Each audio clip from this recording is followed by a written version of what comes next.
Ramazon oyida savobli ish qilaylik. Hurmatli yurtdoshlar, Ramazon yaxshilik va saxovat oyi. Ushbu oyda bir insonni dardiga malham bo'lish imkoniyatimiz bor. Kamoliddin aka 3 yildan beri jigar sirrozi kasalligi bilan kurashmoqda.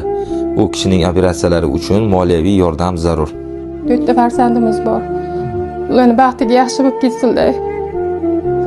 Ihsoningni bo'lsa, amalni ihson qilishini so'rayman. Iltimos hammangizdan Alloh rozi bo'lsin.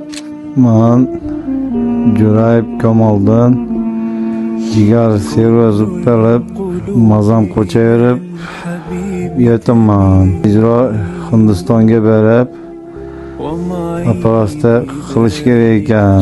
Shunga yordam qilsani deb murojaat qildik. Agar imkoniyatingiz bo'lsa, birodarimizga yordam qo'lini cho'zing.